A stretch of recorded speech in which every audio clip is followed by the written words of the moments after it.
Medieval and Renaissance Studies this spring semester. Dr. Carol Zinn, the regular director, is on a Fulbright in England, and so I'm filling in. Anyhow, before I introduce our two speakers today, I'd like to call your attention to some programs that are upcoming here very soon. On Thursday, March 12th, Dr. Dennis Britton from the University of New Hampshire will speak on the topic White Ethiopians and Black Christians, Reimagining Prester John and his Kingdom in Early Modern England.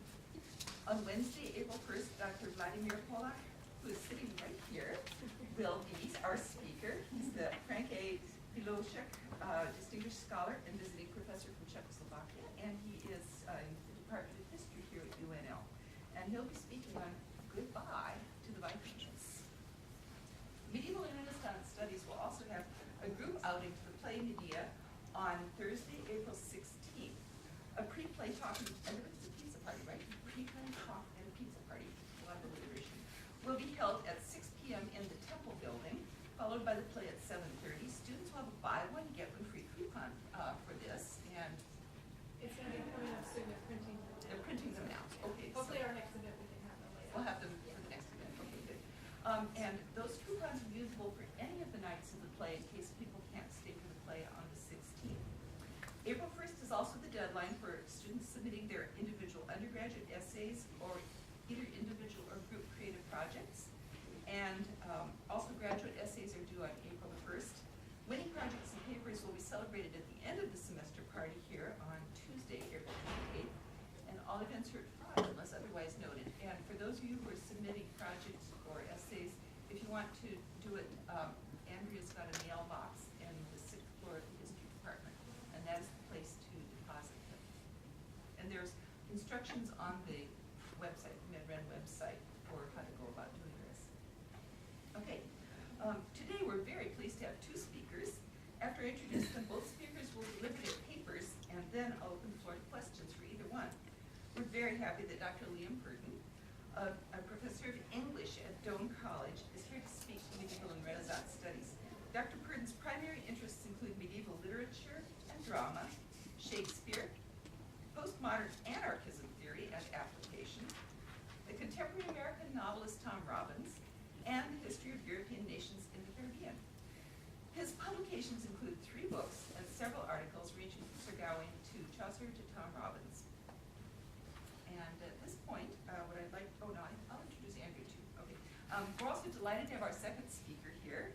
She's Andrea Nichols. She's a PhD candidate in the Department of History here at UNL. She's also the graduate assistant for medieval and Renaissance studies, and she has recently returned from doing research at Columbia University. Her primary interests are gender, the monstrous and marvelous, readers, and the monstrous and marvelous are not necessarily monstrous and marvelous readers. It's for readers as a separate topic, right? Okay, and print culture in early modern England. Her publications include a couple of book reviews in 16th Century Studies Journal and a chapter in Scholars and Poets Talk About Queens, edited by Dr. Levin and is forthcoming from Ashgate. And now, please help me welcome Dr. Liam Purdon with Chaucer's Hogge and Troubles from the Lower Orders.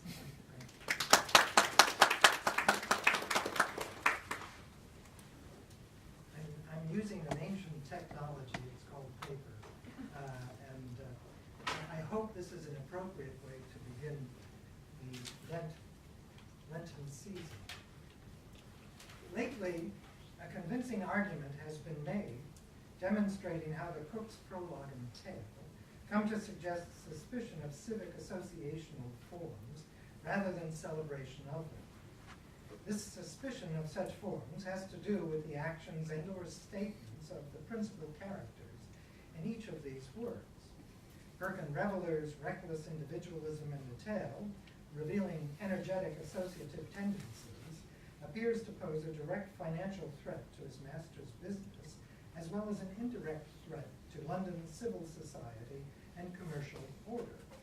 And Hogge of Ware's suspect and unsavory food trades business practices, conspicuous familiarity with things Flemish, and problematic narrative account of a cookshop master's inability to control a churlish apprentice appear to introduce the sorts of matters that might invite London's mayoral oligarchy's discouragement of attempts at association down the political scale. However, not fully explained by this insightful interpretive response to Hogge and to his prologue and tale are the ways in which other related elements in both works also contribute to revealing the specific thematic dimension of the cook and his tale-telling efforts. Simply put, the principal reason for Chaucer's implied skepticism about Hogge results from, as is suggested by London's letterbook H, general perceptions about the lower order's apparent inability to function effectively within the city's associative framework. Instances of confusion, ignorance, or sheer deliberate wrong-headedness expressed or demonstrated by members of those orders summoned before London city officials tasked with the responsibility of hearing and remedying civil grievances are things of which many like Chaucer would have been aware in their day-to-day living as citizens and in their capacity as public servants working in the city. There is little question that, as the letterbooks amply reveal, London's civic authorities in maintaining order in the later 14th century had to deal with numerous instances of fraud and other serious crimes. But nearly as frequently, as the records also reveal, those same authorities had to respond to instances of wrongdoing in the city's various trades by individuals whose ignorance, ineptitude, foolishness, or even compromised health had caused them either to lose their wares, to be pilloried or punished in the feuds, or to be physically removed from the city itself. Chaucer's imaginative rendering of such failings in Hogge's prologue and tale instructively illustrates a number of ways in which members of the lower orders were often unable to function within the city's associative framework. These ways specifically have to do with behavior. Included here are two distinct emphases. The first of these, what might be considered public or professional behavior, concerns the inability to act intelligently in regard to professional responsibilities with which one is tasked. This failing is evidenced in the tale, mostly by what occurs to or is done by Purdon or his master. The second, what might be considered private or social behavior, has to do with the inability to act intelligently on one's own. This failing is evidenced in both the prologue and tale by what occurs to or is done or said by Hogge as Canterbury pilgrim and narrator. These behavioral problems provide some insight into why London's late 14th century mayoral oligarchy might have been inclined to legislate those of low degree out of political resistance. The Cook's Tale, the first of Chaucer's two London tales, presents readers with a pilgrim narrator and citizen of the city whose name alone is freighted with negative connotations of unruliness and violence. It also presents readers with an apparently incomplete narrative, the abrupt ending of which introduces not only an account of a challenge to the city's civic and commercial order through a new anti-associational shop where Perkins seeks safe haven even after receiving his acquittance, but also an implicit demonstration of the mayoral oligarchy's principal means of quashing illegitimate associational forms, like that implied by the safe haven shop, through what amounts to a drama of unveiling.